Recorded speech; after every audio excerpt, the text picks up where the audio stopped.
تو خدا کی قسم یہ جو مصیبت کا پہاڑ آج ہمارے بستیوں میں آیا ہوا ہے، یہ جو پریشانی کا سیلاب آج ہمارے علاقے میں نچ رہا ہے، یہ جو بیماری کا طوفان ہمارے گھروں کے اندر لگ گیا ہے، خدا کی قسم آپ بتائیے اگر ہمارا کردار صحیح ہو جائے گا، اگر ہم اپنے آپ کو صحیح ہو جائیں گے، اگر ہم اپنے آپ کو درست کر لیں گے تو کیا ہمارا گھر کے اندر کوئی جھانکے گا؟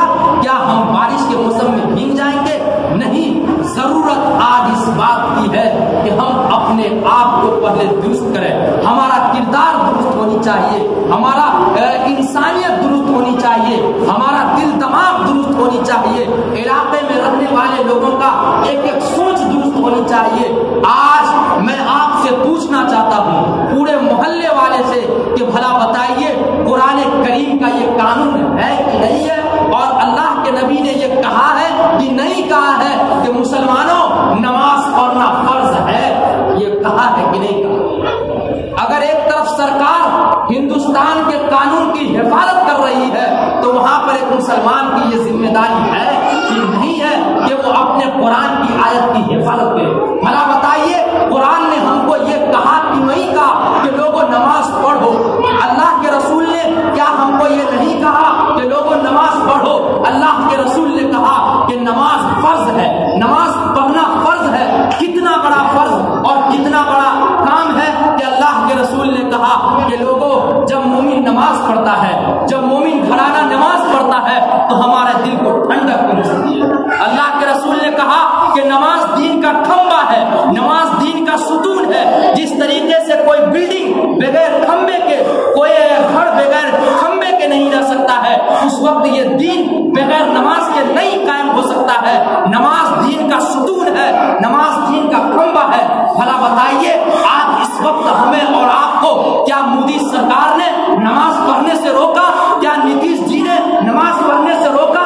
آج اگر ایک حکومت کی ذمہ داری ہے کہ وہ اپنے قانون کی رکھا کرے تو بھلا بتائیے ایک مسلمان والے کی ذمہ داری ہے کہ نہیں ہے کہ وہ اللہ کے رسول کی قانون کی حفاظت کرے، وہ قرآن کے پیغام کی حفاظت کرے؟ مسلمان ہر اپنے آپ کو مسلمان جیسا بنے اور اپنے آپ کو مسلمان جیسا کہے، ایسا ہے کہ نہیں ہے؟ آپ کو کس نے منع کیا نماز پڑھنے سے؟ آپ کو کس نے روکا نماز پڑھنے سے؟ کیا کبھی کسی سرکار نے آپ کے پاؤں کے اندر زنجیر ڈالا ہے کہ نماز پڑھنے مت جاؤ؟ مسجد تک آنے سے بھلا ہم کو کس نے روکا؟ آج حقیقت پوچھیے، آپ معلوم کیجئے، خدا کی قسم جتنی بیماری، جتنی پریشانی، جتنی نحوستیں، جتنے گھر کے اندر خرابیاں آج آئی ہے، ان سب کا اصل راز اور ان سب بیماری کی وجہ اور ان سب کا اصل لب لباب ہمارا بس ایک ہی ہے کہ ہم نے خدا کو بھول گیا، خدا نے ہمیں بھلا دیا۔ جب تک مسلمانوں کو خدا یاد تھا، جب تک مسلمان گھر کو خدا یاد تھا، جب تک ہماری ماں کو خدا یاد تھا، جب تک ہماری بہنوں کو خدا یاد تھا، جب تک ہماری نانیوں کو، دادیوں کو اللہ یاد تھا، خدا کی قسم مسلم بستی میں کوئی پریشانی نہیں تھی، کوئی اڈے نہیں تھے، کوئی ناچ گانے کی محفل نہیں تھے۔ لوگوں نے، مسلمانوں نے آج اس وقت اپنے خدا کو بھلا دیا، مسلم گھرانے نے خدا کو بھلا دیا، خدا ہمیں بھول گیا، خدا ہم کو چھوڑ دیے۔ میرا ایک شعر ہے اور میں کہا کرتا ہوں، میرا ایک خود ذاتی شعر ہے، یہ میرا سنیے۔ میں نے کہا کہ آنگنوں کیا ہوئے وہ دادی نانی، شعر یہ ہے کہ آنگنوں کیا ہوئے وہ دادی نانی، صدائے آزا پہ جو کہتی تھی اللہ اکبر، صدائے آزا پہ جو کہتی تھی اللہ اکبر۔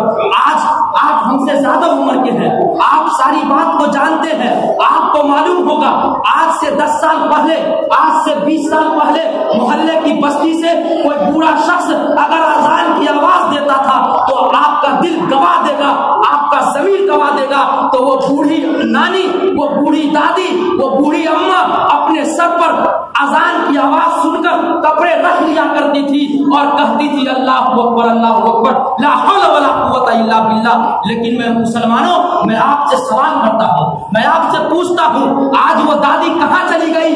آج وہ بیٹی کہاں چلی گئی؟ آج وہ مائیں کہاں چلی گئی؟ آج وہ بہنیں کہاں چلی گئی؟ آج وہ باپ کہاں چلے گئے؟ آج وہ گھر کے لوگ کہاں چلے گئے؟ اذان کی